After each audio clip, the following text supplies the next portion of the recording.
श्री स्वामी समर्थ. अवधूत चिंतनम श्री गुरुदेव दत्त. चातुर्मासातील व्रतवैकल्याचा महिना मानला जातो तो म्हणजे श्रावण महिना, जो आता सुरू आहे. तर श्रावण महिन्यातील प्रत्येक दिवशी विविध प्रकारचे व्रताचरण केले जाते.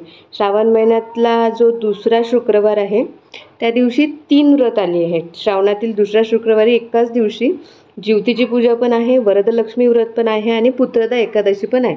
आता पुत्रदा एकादशी व्रताचा जो शुभमुहूर्त, महत्त्व आणि महात्म्य आणि व्रताची सांगता कशी करावी याबाबत आपण जाणून घेणार आहोत.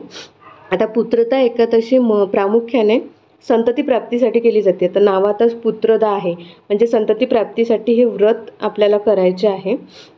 आता प्रत्येक मराठी महिन्यातील शुद्ध आणि वद्य पक्षात जी एकादशी येते त्या दिवशी विष्णूंचे पूजन, आराधना, उपासना आणि नामस्मरण आपण नेहमी करतो.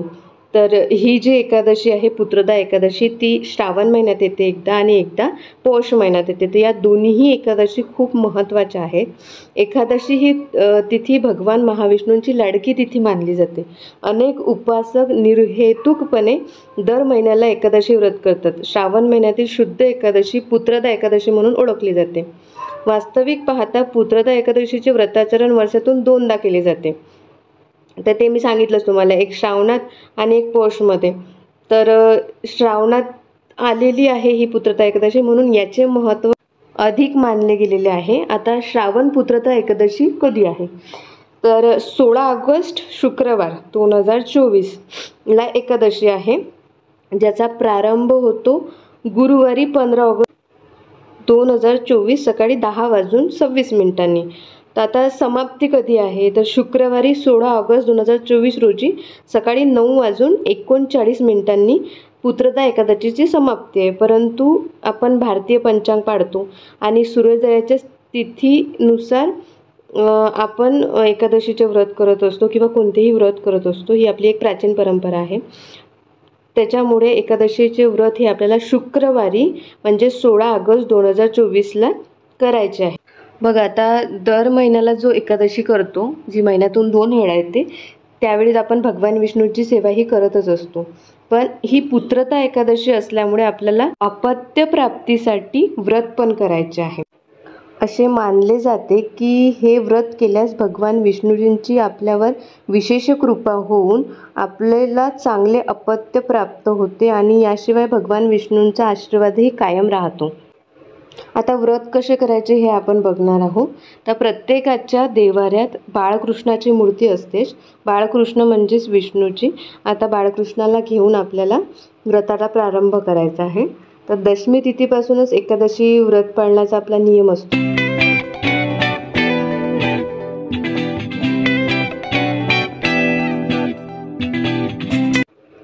आता पूजा कशी करायची तर सकाळी आपल्याला लवकर उठून आंघोळ करायची आहे. त्याच्यानंतर स्वच्छ कपडे आपल्याला घालायचे आहे. त्याच्यानंतर आपल्या मंदिरातल्या देवांची पूजा करून गृहमंदिरात दिवा लावून संकल्प करून घ्यायचा आहे. हातावरती एक फूल ठेवायचे आहे आणि थोडंसं पाणी टाकून ओम केशवाय नमः, ओम माधवाय नमः म्हणून संकल्प करायचा आहे की मी संतती प्राप्तीसाठी किंवा दुसऱ्या इच्छेसाठी हे व्रत मी करत आहे, तरी हे व्रत सफल संपूर्ण होऊ देत अशी प्रार्थना करायची आहे. नंतर बाळकृष्णाला पंचामृताने अभिषेक घालायचा आहे. अभिषेक घातल्यानंतर त्याला वस्त्र घालायचे आहे. त्याच्यानंतर पूजेमध्ये धूप, दिवा, फुलांच्या माळा, अक्षता आणि नैवेद्य करायचं आहे.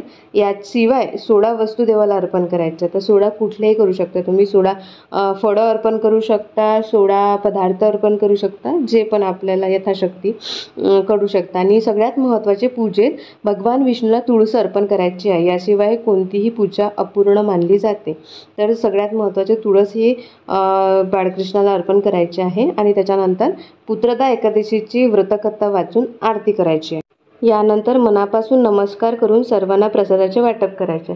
शक्य असल्यास विष्णू सहस्रनामाचे पठण करावे. विष्णू सहस्रनाम म्हणणे शक्य नसेल तर श्रवण तरी करावे आणि यथाशक्ती दान करावे. आता पुत्रदा एकादशीला दीपदानाचे खूप महत्त्व आहे.